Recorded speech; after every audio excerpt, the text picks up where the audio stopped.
सत्ता में अब बात करते हैं कांग्रेस के चुनावी घोषणा पत्र की, जिसमें 5 न्याय, 25 गारंटी समेत कई लोक लुभावन वादे हैं। हर वर्ग को साधने की कोशिश है।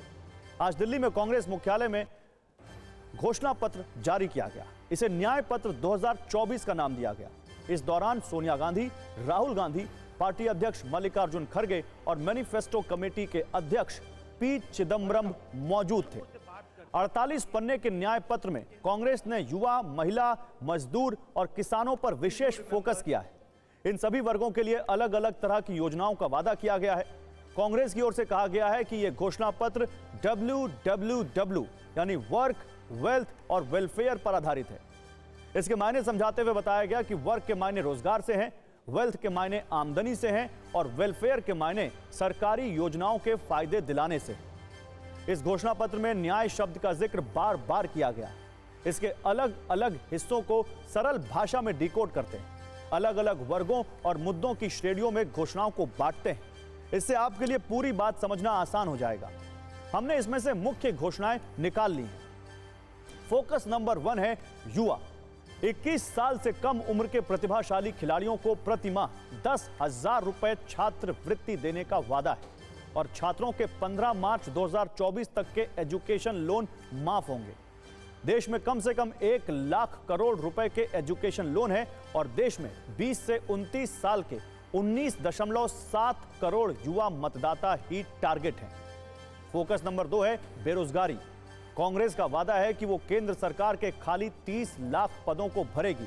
बिना भेदभाव के EWS के लाभ सभी जातियों और समुदायों के लोगों को मिलेगा। SC, ST पिछड़ा वर्ग के लिए आरक्षित सभी रिक्त पद 1 साल के भीतर भरे जाएंगे। यानी टारगेट है बेरोजगार, SC, ST पिछड़ा वर्ग। फोकस नंबर 3 है पेपर लीक। पेपर लीक का निपटारा करने के लिए फास्ट ट्रैक कोर्ट का वादा किया गया है। युवाओं के करियर के लिए यह बहुत बड़ी समस्या है। इसमें भी टारगेट है युवा वोटर, यानी टारगेट है युवा 1.8 crore first time voter. Focus number 4 है जाति जनगणना। राष्ट्रव्यापी आर्थिक सामाजिक जाति जनगणना की घोषणा की गई। जातियों, उपजातियों की आर्थिक सामाजिक स्थिति का पता लगाने की बात है। यह घोषणा बताती है कि पिछड़ा वर्ग और जातियों की राजनीति कांग्रेस के एजेंडे में है। फोकस नंबर 5 है महिला, गरीब भारतीय परिवारों के लिए महालक्ष्मी योजना की घोषणा है। हर साल गरीब परिवारों की महिलाओं को 1 लाख रुपए देने की और केंद्र की नौकरियों में 50% आरक्षण। टारगेट है 47.1 करोड़ महिला वोटर। फोकस नंबर 6 है किसान। स्वामीनाथन आयोग की सिफारिशों के मुताबिक MSP की कानूनी गारंटी देने और MSP सीधे किसानों के बैंक खाते में डिजिटल रूप में जमा करने की बात है। टारगेट है करीब 12 करोड़ किसान। फोकस नंबर 7 है बुजुर्ग।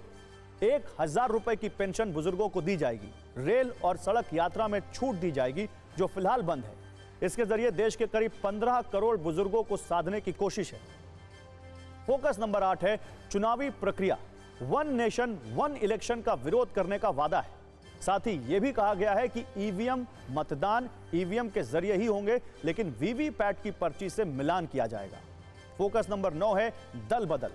10वीं अनुसूची में संशोधन का वादा है। इससे दल बदल करने पर विधानसभा या संसद की सदस्यता खुद समाप्त हो जाए। फोकस नंबर 10 है केंद्रीय एजेंसियां। पुलिस और केंद्रीय एजेंसियां सख्ती से कानून के अनुसार काम करेंगी। हर मामले को संसद या राज्य विधानमंडलों की निगरानी में लाया जाएगा। कांग्रेस के घोषणा पत्र को बीजेपी खोखला बता रही है। बीजेपी का कहना है कि यह न्याय पत्र नहीं बल्कि झूठ का पुलिंदा है। जहां कांग्रेस के नेता इसे देश के लिए अहम बता रहे हैं, वही बीजेपी का कहना है बीजेपी का न्याय रिश्ता से कोई लेना देना नहीं। उधर कांग्रेस का कहना है कि बीजेपी का न्याय से कोई लेना देना नहीं।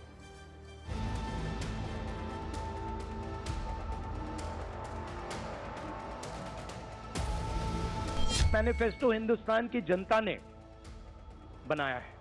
हमने सिर्फ इसको लिखा है। जो किसानों ने हमें बताया, चाहे वो रोजगार की बात हो, चाहे वो कॉन्ट्रैक्ट लेबर की बात हो, हजारों लोगों से बात करके हमने ये हिंदुस्तान की आवाज है, ये लिखी। कि कितनी मजेदार बात है। इन्होंने अपने घोषणा पत्र का नाम रखा है न्याय पत्र। मतलब 55 साल तो अन्याय किए हैं, मान लिए हैं। जिन्होंने भारत की युवाओं की क्षमता के साथ न्याय नहीं किया, जिन्होंने भारत की आर्थिक क्षमता के साथ न्याय नहीं किया, जिन्होंने भारत की औद्योगिक क्षमता के साथ न्याय नहीं किया, जिन्होंने भारत की सैन्य क्षमता के साथ न्याय नहीं किया।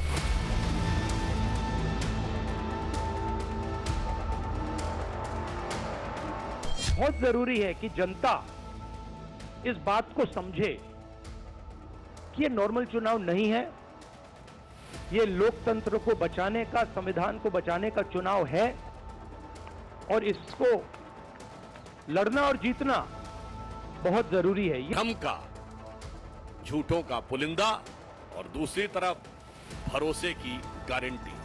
तो मोदी की गारंटी जो भरोसे की गारंटी है और भ्रम का पुलिंदा जो उनके बयान से लेके और फोटो तक दिखाई पड़ रहा है। सामाजिक आर्थिक समानता के लिए हर व्यक्ति और हर वर्ग की गिनती या जातीय जनगणना होगी, जिससे सबको फायदा होगा। किसान, गरीब, मजदूर, युवा सबके साथ अन्याय करते हुए उन्होंने अपना समय गुजारा। ऐसे में उनके द्वारा न्याय शब्द उनके मुंह पे शोभा नहीं देता है।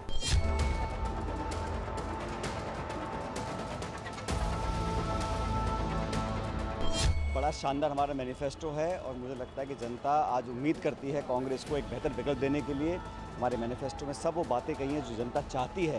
किसान, नौजवान, महिला, मध्यम वर्ग, सबके लिए हम लोगों ने अपनी रोड मैप तैयार किया है। कांग्रेस का और न्याय का बहुत दूर का फासला है। वो भ्रमित करने की कोशिश हम नहीं कर सकते हैं, क्योंकि देश जान चुका है कि कांग्रेस अन्याय की प्रतीक है, अत्याचार की प्रतीक है और भ्रष्टाचार की प्रतीक। तो कांग्रेस के घोषणा पत्र पर आज पीएम मोदी ने भी तंज किया। राजस्थान के चुरू में जनसभा के दौरान पीएम ने कहा कि कांग्रेस घोषणा पत्र लाती है जबकि बीजेपी संकल्प लेती है और इसे पूरा भी करती है। भाजपा जो कहती है वो जरूर करती है। दूसरी पार्टियों की तरह भाजपा केवल घोषणा पत्र नहीं जारी करती, हम तो संकल्प पत्र लेकर के आते हैं। 2019 में हमने जो संकल्प पत्र जारी किया था उसके ज्यादातर संकल्प पूरे हो चुके हैं और 2 साल कोविड के संकट के बावजूद भी मोदी ने आपको जो वादा किया था वो वादा पूरा करने के लिए एड़ी चोटी का जोर लगा दिया है।